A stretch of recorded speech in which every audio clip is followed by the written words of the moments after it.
সবাই কেমন আছে? আলহামদুলিল্লাহ, আল্লাহ আমাকে ভালো রেখেছেন। ইন্নাল হামদুলিল্লাহ নাহমাদুহু ওয়া নাস্তাঈনুহু ওয়া নাস্তাগফিরুহু ওয়া নু'মিনু বিহি ওয়া নাতাওয়াক্কালু আলাইহি ওয়া না'উযু বিল্লাহি মিন শুরুরি আনফুসিনা ওয়া মিন সাইয়্যাতি আ'মালিনা। من يهده الله فلا مضل له ومن يضلل فلا هادي له ونشهد أن لا إله إلا الله وحده لا شريك له ونشهد أن سيدنا ونبينا ومولانا محمدا عبده ورسوله. أما بعد فقد قال الله تعالى في كلامه المجيد وفي فرقانه الحميد: أعوذ بالله من الشيطان الرجيم، بسم الله الرحمن الرحيم. وقال الرسول يا رب إن قوم اتخذوا هذا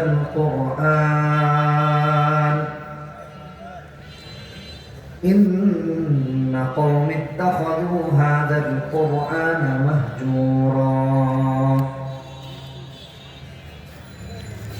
وقال تعالى في شأن حبيبه: إن الله وملائكته يصلون على النبي يا أيها الذين آمنوا صلوا عليه وسلموا تسليما. সবাই নামাজে দরুদ পড়ি। আল্লাহুম্মা সাল্লি আলা মুহাম্মাদ ওয়া আলা আলি মুহাম্মাদ।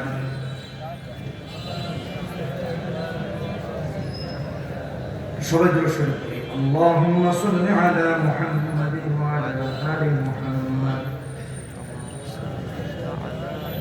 আমার একটু ভুল হয়ে গেছে। আমাদের শফিপুর জেনারেল নিউ জেনারেল হাসপাতালের সম্মানিত চেয়ারম্যান আলহাজ ডাক্তার আজিজুল ইসলাম সাহেব, উনি খুব অসুস্থ, ওপেন হার্ট সার্জারি করা। এরপরে আলহামদুলিল্লাহ প্রতিষ্ঠানকে মুহাম্মাদ ওয়া আলা আলি মুহাম্মাদ কামা সাল্লাইতা আলা ইব্রাহিম ওয়া আলা আলি ইব্রাহিম ইন্নাকা হামিদুম মাজিদ। আল্লাহুম্মা বারিক আলা মুহাম্মাদ ওয়া আলা আলি মুহাম্মাদ কামা বারাকতা আলা ইব্রাহিম ওয়া আলা আলি ইব্রাহিম إنك حميد مجيد. صدق الله العظيم. জামিয়া ওলিজা ইসলামিয়া এবং জামিয়া হযরত সুমাইয়া রাদিয়াল্লাহু তাআলা আনহা মহিলা মাদ্রাসা কর্তৃক আয়োজিত 22তম দস্তারে ফজিলত আন্তর্জাতিক ইসলামী মহাসম্মেলনের সম্মানিত সভাপতি আলহাজ অ্যাডভোকেট এস.এম. খালেদ মোহাম্মদ রব্বি, মুতাওয়াল্লি ও সভাপতি অত্র জামিয়া, উপস্থিত অন্যান্য অতিথিবৃন্দ, শ্রদ্ধাভাজন ওলামায়ে কেরাম, পিতৃতুল্য বাবারা, যুবক বন্ধুরা, পর্দার আড়ালে অবস্থানরত মা বোনেরা, শুভেচ্ছা জানিয়ে কৃতজ্ঞতা আদায় করছি আল্লাহ সুবহানাহু ওয়া তাআলার দরবারে, যিনি ভালোবেসে আমাদেরকে এখানে আসার এবং বসার তৌফিক দিয়েছেন। এজন্য বলি আলহামদুলিল্লাহ। কোরআন কারীমের একটা আয়াত তিলাওয়াত করেছি সূরা ফুরকানের। যেহেতু কোরআনুল কারীমের এটা একটা মার্কাজ, এজন্য এই আয়াতটি তিলাওয়াত করেছি। সূরা ফুরকানের 30 নম্বর আয়াত, 19 নম্বর পারার প্রথম পৃষ্ঠা। ইন্না কওমি ইত্তাখাযু হাযাল কুরআন মাহজুরা। এটা নবীজি একটা অভিযোগ দায়ের করবেন কিয়ামতে উম্মতের একটা বিশেষ গোষ্ঠীর বিরুদ্ধে, সব উম্মতের বিরুদ্ধে না। যারা দুনিয়াতে কোরআনে কারীমের সাথে দূরত্ব তৈরি করবে, কোরআনকে পরিত্যাগ করবে, কোরআনকে ঘর থেকে বের করে দিবে, সমাজ থেকে, রাজনীতি থেকে, সর্ব জায়গা থেকে বের করে দিবে, তাদেরকে নবীজি বাদী হয়ে কিয়ামতের দিন বিচারের কাঠগড়ায় দাঁড় করাবে। আর বলবেন আল্লাহ এরা দুনিয়াতে কোরআন পরিত্যাগ করেছে, এদেরকে ধরো, বিচার করো, হিসাব নাও, জাহান্নামে ঢুকাও। বর্তমান উম্মতের অবস্থা এই, আমাদের অবস্থা, আমাদের ভাইদের, আমাদের বোনদের অবস্থাই। আমাদের ঘরে নিয়মিত টেলিভিশন চলে, নাটক চলে, সিনেমা চলে, কিন্তু বছরের পর বছর একদিনও কোরআন পড়া। আপনি খোঁজ নিয়ে দেখেন কথাগুলো কত গভীরের। আমাদের এই এলাকায় ঘনবসতি এলাকা, হাজার হাজার ফ্ল্যাট, বাড়িঘর এখানে আছে। আপনি একটু নিজেকে নিজে প্রশ্ন করে দেখেন, কারণ আপনারাই তো থাকেন এসব করে, এসব বাড়িতে। একটু চিন্তা করে দেখেন, বহুজনের বাড়ি এমন আছে যে শেষ 5 বছর আগে সে কোরআন পড়েছিল, আর শেষ 5 বছরে কোনোদিন কোরআন পড়া হয় না। 10 বছর আগে তিলাওয়াত হয়েছিল, 10 বছরে কোনোদিন পড়া হয় না। 20 বছর কোরআন পড়া হয় না। এটা বাস্তবতা। আমাদের ঘরগুলোর এই অবস্থা হয়ে গেছে। মৃত্যু হবে, আল্লাহ আমাদেরকে আবার উঠাবেন। কোরআনে হাদিসে বহু আয়াত, বহু হাদিস আছে, বলতে গেলে অনেক লম্বা হয়ে যায়। বরং এই পরকালকে যারা বিশ্বাস করে না তারা তো কাফির। ওয়া ইয়াকফুর বিল্লাহি ওয়া মালাইকাতিহি ওয়া কুতুবিহি ওয়া রাসূলিহি ওয়াল ইয়াউমিল আখির। আল্লাহ আরো বলেছেন না, সূরা বাকারাতেই কি বলেছেন? এইদিকে আর যাচ্ছি না, সামনের দিকে আর। এটা মারাত্মক অপরাধ। উম্মত যখন জান্নাতের আশা নিয়ে নবীর কাছে যাবে, নবী আপনাকে আমাকে বিচারের কাঠ করে দাঁড় করাবেন। নবী হবেন বাদী, আমরা হব বিবাদী, আসামি, আল্লাহ হবেন বিচারক। যেদিন ভাই ভাইকে চিনবে না, বন্ধু বন্ধুকে চিনবে না, প্রতিবেশী প্রতিবেশীকে চিনবে না, মা তার সন্তানকে চিনবে না, সন্তানও মাকে চিনবে না। নেতা কর্মী তো বহু ঘুরে গেছে। দুনিয়াতেই বিপদে পড়লে নেতার পাসপোর্ট আছে, কর্মীর কিছুই নেই, জিজ্ঞাসাও করে না তোদের খবর খবর। নিজের যান বাঁচানোর চিন্তা আগে করে। তো কিয়ামত কি ভয়াবহ চিন্তা করে দেখো। ইয়াউমা ইয়াফিরুল মারউ মিন আখিহি ওয়া উম্মিহি ওয়া আবিহি ওয়া সাহিবাতিহি ওয়া বানিহি। পরকালের আলোচনা করলে উলামায়ে কেরাম করেন আলোচনা। সেদিন যারা অভিযুক্ত হবে তাদের একটা গোষ্ঠী এই, যারা দুনিয়া থেকে কোরআনকে বিলুপ্তির চেষ্টা করেছে। বাবা কোরআন পড়ে নাই, আমার মাও কোরআন পড়ে নাই, আমি বোঝার জন্য বলতেছি। আলহামদুলিল্লাহ আমার মা পড়ে না, আমাদের ঘরগুলোর কথা বলতেছি। আমাদের মাঝে আবার যারা এসেছে ছেলে মেয়ে, তাদেরকেও কোরআন পড়ায় নেই। একটা কোরআন বিবর্জিত, কোরআন কারীম মুক্ত সমাজ প্রতিষ্ঠা হচ্ছে। মা পারেন না, বাবাও পারেন না, ছেলেও পারে না, মেয়েও পারে। মেয়েকে যার কাছে বিয়ে দিচ্ছে, অর্থাৎ তার জামাই, জামাতা, সেও কোরআন পারে। আবার যাকে পুত্রবধূ করে আনছে সেও কোরআন। বাস্তবতা একটা জেনারেশন তৈরি হচ্ছে, কোরআন বিবর্জিত সমাজ, কোরআন বিবর্জিত জেনারেশন। কত বাস্তব একটু চিন্তা করে দেখেন। এই যে ধরেন 90% মুসলমান দাবি করি, আমাদের কারো বাবা, কারো চাচা, কারো মামা, এরাই তো পার্লামেন্টে যায়, মেম্বার হয়, এমপি হয়। আমাদের তো প্রতিবেশী, কারো ছেলে, কারো মেয়ে। কিন্তু দেখেন ওখানে গিয়ে কোরআনের বিরুদ্ধে তাদের কথা বলতে হয়। এটা খুবই দুঃখজনক। কেন হয়? কোরআনকে ঘর থেকে বের করে দেওয়ার কারণে, কোরআনকে সমাজ থেকে বের করে দেওয়ার কারণে। ইন্না কওমি ইত্তাখাযু হাযাল কুরআনা মাহজুরা। কোরআন কেন পড়বো? সুন্নাহ কেন জানবো? আমি সব জায়গায় বলি, ধরেন এই যে জামিয়ার এখানে অ্যাড্রেস আছে, দক্ষিণ বাগবেড়, আমদারমানি। মানুষ কেমনে আসবে? এখানে গাইড দেয়া আছে।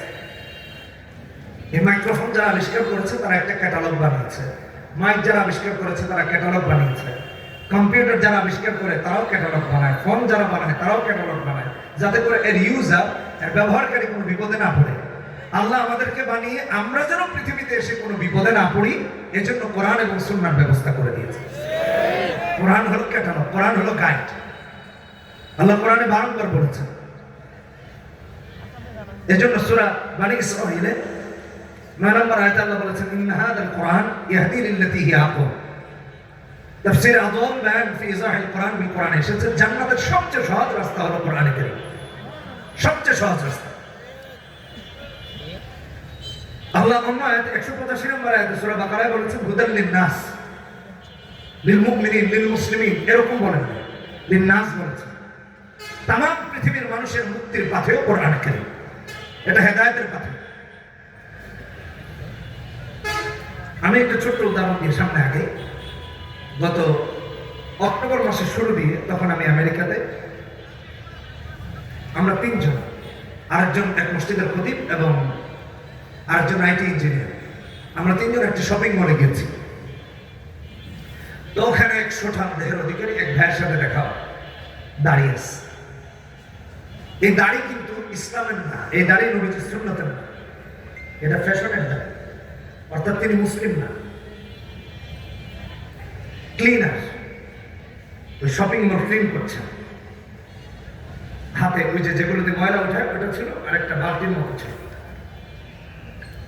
তো আমাকে এই জুব্বা পরা দেখে দৌড়ে আসছেন, এসে জিজ্ঞেস করতেছেন আমি মুসলিম কিনা। তো আমি বললাম হ্যাঁ আমি মুসলমান। তো আমাকে জিজ্ঞেস করছে আচ্ছা তোমাদের কোরআনে কি এরকম কোন আয়াত আছে যে আল্লাহ 6 দিনে আসমান জমিন বানিয়েছে? বিষয়টা আমাকে খুব আশ্চর্য করছে। কি জিজ্ঞেস করতেছে? 6 দিনে আসমান এবং জমিন বানিয়েছে, এরকম কোন তথ্য কি কোরআনে আছে? আমি বললাম অবশ্যই আছে। সাথে সাথে কোরআন বের করলো আমার ফোন থেকে, এই মোবাইল থেকে, ইন্না রাব্বাকুমুল্লাহুল্লাযী খালাকাস সামাওয়াতি ওয়াল আরদা ফি 6 আইয়াম, সূরা আরাফের 54 নম্বর আয়াত। তাকে দেখানো, সে অনেক খুশি হয়ে গেছে। আমি তাকে জিজ্ঞেস করলাম তুমি কি মুসলিম? বলতেছে না। আমি জিজ্ঞেস করলাম তুমি কিভাবে কোরআন সম্পর্কে জানো, বা এই প্রশ্ন করলাম। বলতেছে আমার এক বন্ধু আছে, সে আমাকে কোরআনের আয়াত পাঠায়, সে আমাকে কোরআনের বিভিন্ন তর্জমা পাঠায়, অনুবাদ পাঠায়, হাদিস পাঠায়। আমি এগুলো রিসার্চ করছি, গবেষণা করছি, এসব যদি সত্য হয় আমি শাহাদা পড়তে চাই, কালেমা পড়তে চাই। এটা তো আমার সাথে ঘটা। আমি দেখেছি ওখানে আলহামদুলিল্লাহ 3 জন ভাই শাহাদা পড়েছে, 3 জনকে কালেমা পড়েছে।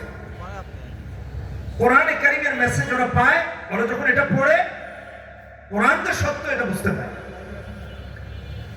ইন্না হাযাল কোরআন ইয়াহদি লিল্লাতী হিয়া আকওয়াম, আল্লাহ তাআলা এই জন্য বলেছেন হুদাল লিন-নাস। এজন্য কোরআন পড়া, কোরআন বোঝা। আল্লাহ অন্য আয়াতে বলেছেন লিতুখরিজান নাস মিনাল যুলুমাতি ইলান নূর, সূরা ইব্রাহিমের প্রথম আয়াত। আমরা তো সবাই এখানে মুসাফির।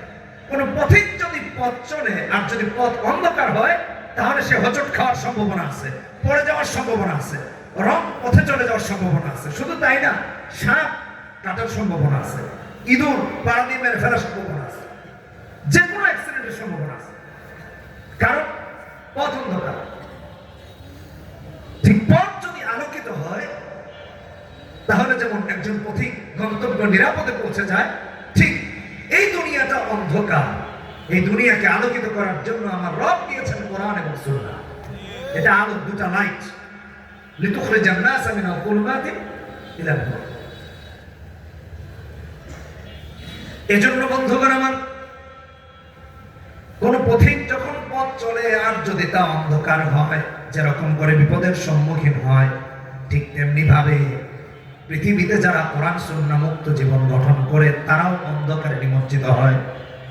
বলে হুজুর এই অন্ধকার কিসের? মাদকের। এই অন্ধকার কিসের? জেনা। এই অন্ধকার কিসের? সুদের।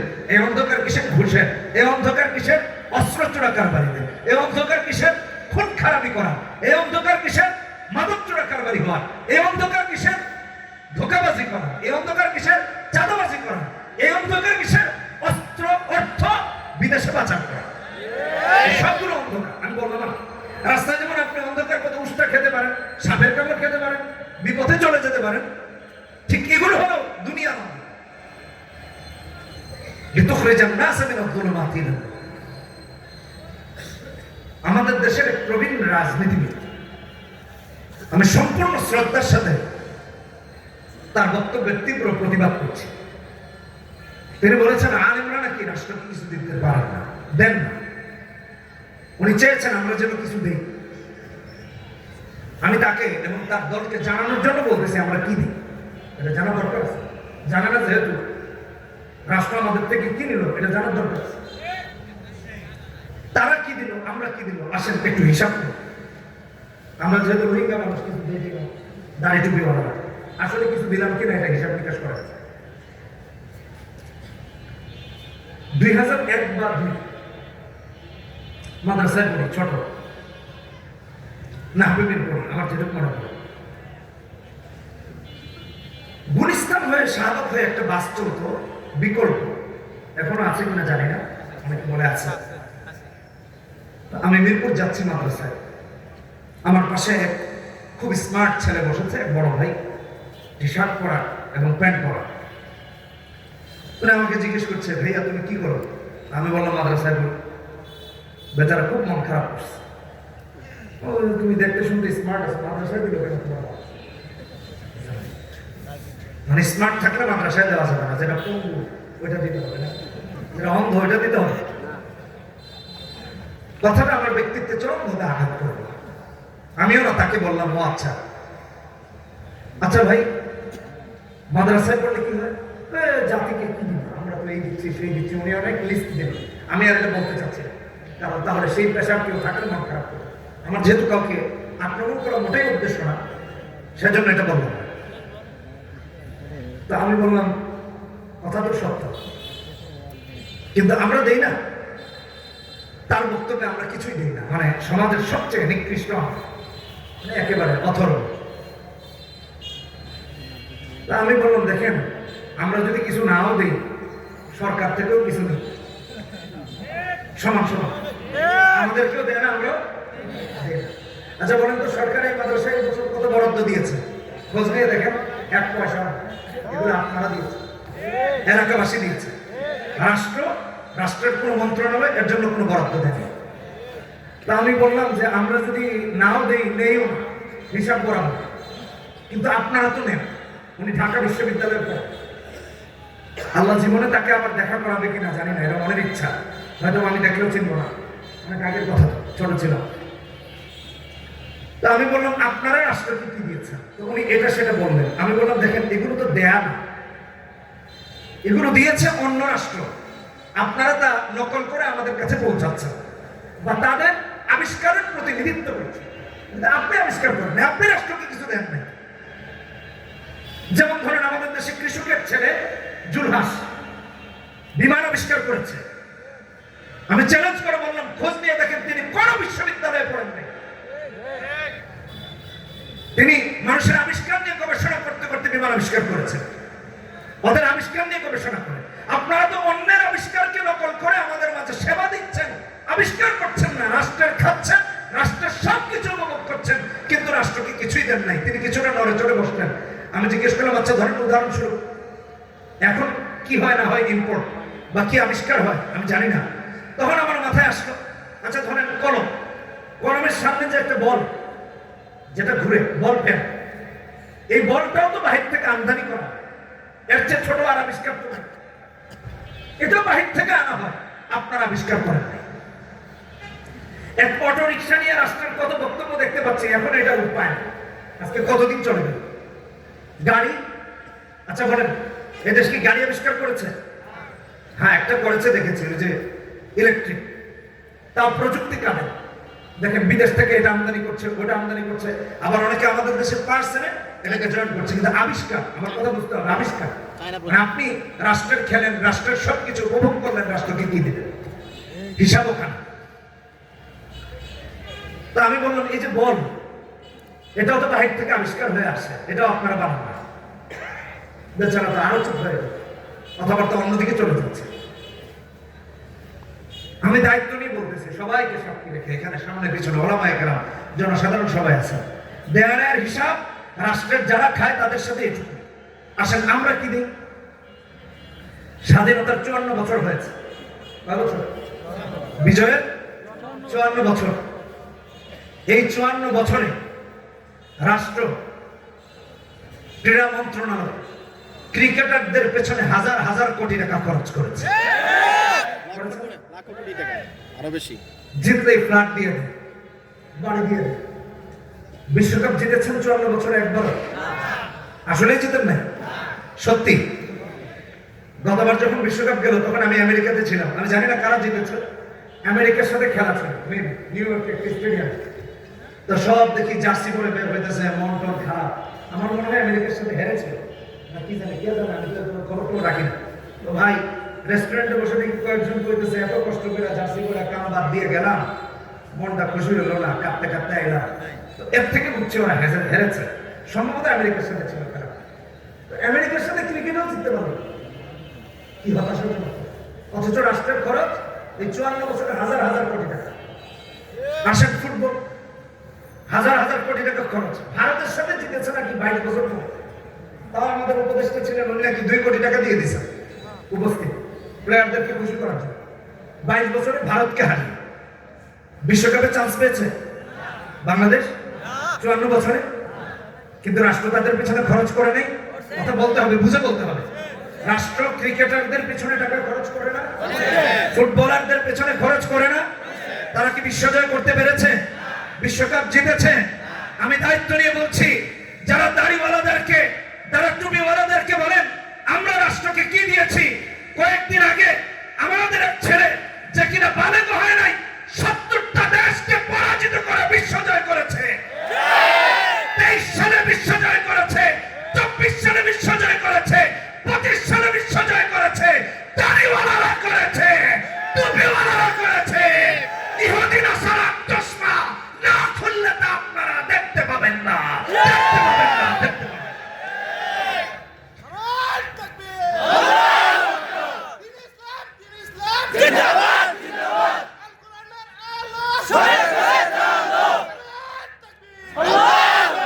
ওখানে অনেক ওলামায়ে কেরাম ছিলেন, আমি থাকলে আল্লাহর কসম আমি এর তীব্র প্রতিবাদ করতাম। আমি দায়িত্ব নিয়ে বলছি, দীর্ঘদিন যেহেতু নামাজ পড়িয়েছি বিভিন্ন মসজিদে, 16 বছর হয়ে গেছে, বুড়ো হয়ে গেছে। বাস্তব বলছি, দায়িত্ব নিয়ে বলছি। সরকারের বিভিন্ন কর্মকর্তারা নামাজ পড়েছেন, মন্ত্রী থেকে নিয়ে বিভিন্ন সময়। শেষ পর্যায়ে এখানে যদি কেউ থাকেন, বক্তব্য রেকর্ড হচ্ছে, বিজয় সরণির এক মন্ত্রী, তার মসজিদে যে কোনো উপায়ে দাওয়াত দেওয়া হয়েছে, এক জমা পড়িয়েছে, ওনার রিকোয়েস্টে আর এক জমা পড়িয়েছে। স্বরাষ্ট্রমন্ত্রী বলেই দিন, গিয়ে খোঁজ নিয়ে। আমি বলেছি আমি পড়াবো, চাকরি নেই। তার আগে আরো 2 মন্ত্রী নামাজ পড়েছে, মুসল্লি। দেখেছি এটার মজা কেন, কত সমস্যা। তারপর থেকে এই যে বংশালে নামাজ পড়াচ্ছে প্রায় 9 বছর না 10 বছর হয়ে গেল। এটা বোঝার জন্য বলতেছি। রাষ্ট্রের গুরুত্বপূর্ণ ব্যক্তিরা যে কোনো কারণে, মুসল্লি হওয়ার কারণে বিভিন্ন প্রোগ্রামে আমন্ত্রণ জানাতেন করোনার সময়। আমার ফোনে মেসেজ, আমি একদিন বললাম আপনারা একজন মরহুম মানুষের জন্য গানের আয়োজন করেন কেন? উনি যদি মুসলিম হন তো গান করা তো যাবে, কোরআন তেলাওয়াত করেন। এরপর থেকে আর দাওয়াত শেষ। একটা হাদিয়াও দিত, এটাও শেষ। আমি জানি এর চেয়ে কঠিন কিছু হবে, কথা তো বলতেই হবে। সো এখন বলাটা তো আরো ইজি। আমি তো এর চেয়ে বড় রিস্ক নিয়ে বলেছি, হট্টগোল লেগে গেছে। সচিব, আইজি, ডিআইজি কতজন ছিল মিটিং এ, একই সাথে জুম মিটিং, সবাইকে দায়িত্ব নিয়ে বলছি। আমি বলেছি রাষ্ট্রের এতজন গুরুত্বপূর্ণ ব্যক্তি একসাথে পাওয়া অসম্ভব, আমাকে আজকে বলতে হবে। আমি বলেছি, সো এখন বলতাম না, অবশ্যই বলতাম।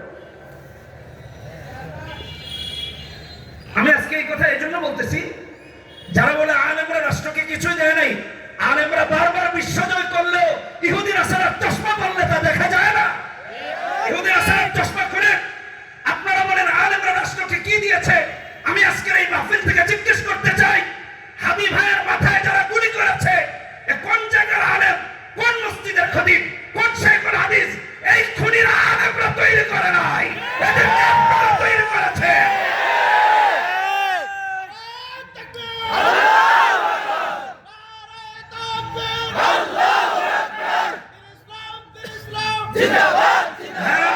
মনের দুঃখ বলি, স্লোগান কতদিন, একটু পরে দিয়ে গুলি করে মারা হলো।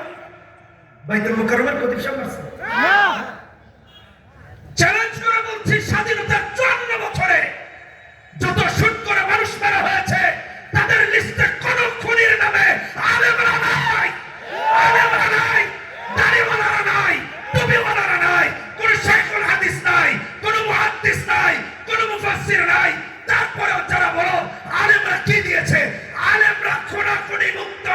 দিয়েছে, সমাজ দিয়েছে।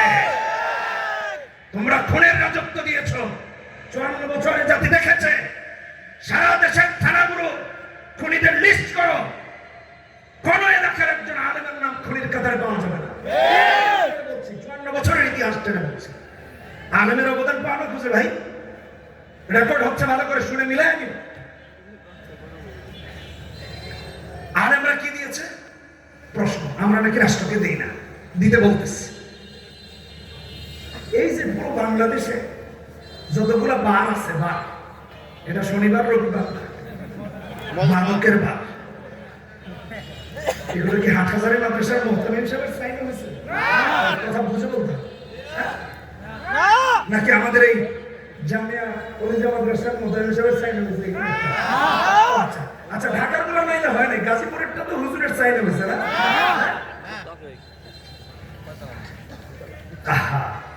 বিগত সরকারের আমলে দেখলাম ঘোষণা করা হয়েছে মাদককে 0 টলারেন্সে নিবে। আমার প্রশ্ন, তাইলে ফেরেশতারা বুঝি মদখোরদের সার্টিফিকেট দিচ্ছে না? বলে হুজুর এটা মিকাইল আলাইহিস সালামের দায়িত্ব, তো আমাদের দায়িত্ব না।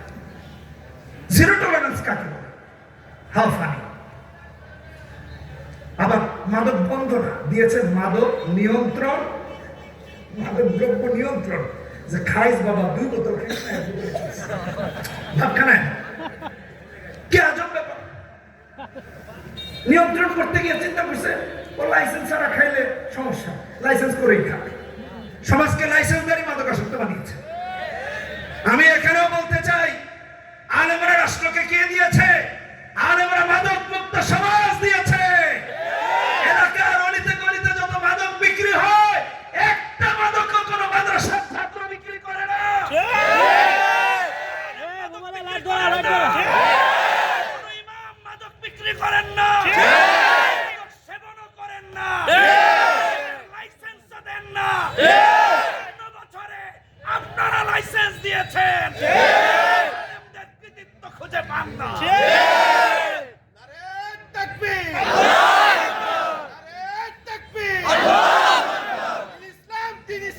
জিন্দাবাদ জিন্দাবাদ, ইসলাম দিন ইসলাম জিন্দাবাদ জিন্দাবাদ, নারে তাকবীর, আল্লাহু আকবার। আল কোরআনের আলো ছড়ে ছড়ে জালো, আল কোরআনের আলো ছড়ে ছড়ে জালো, দিন ইসলামের আলো ছড়ে ছড়ে জালো, নারে তাকবীর, আল্লাহু আকবার।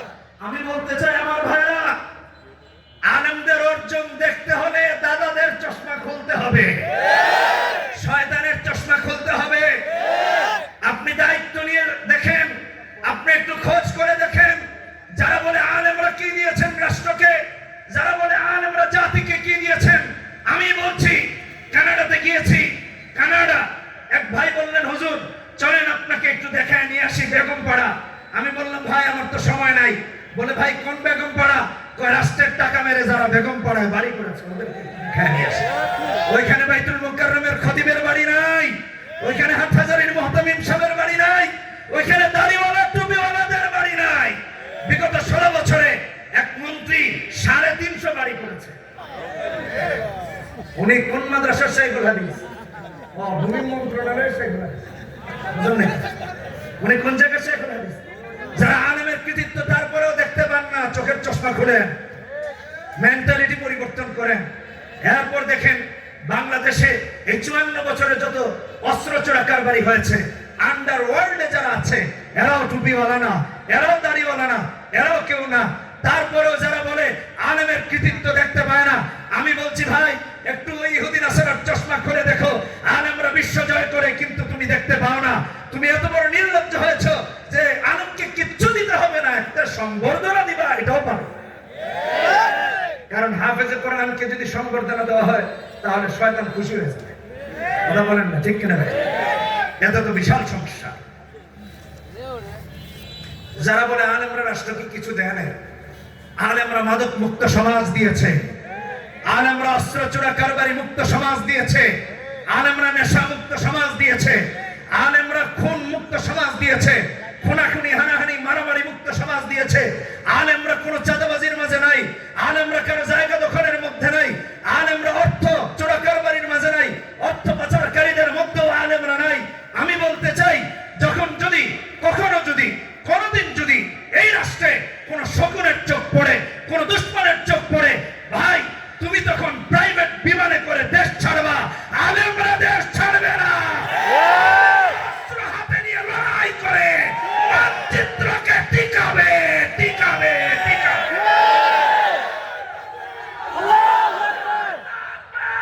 আল্লাহ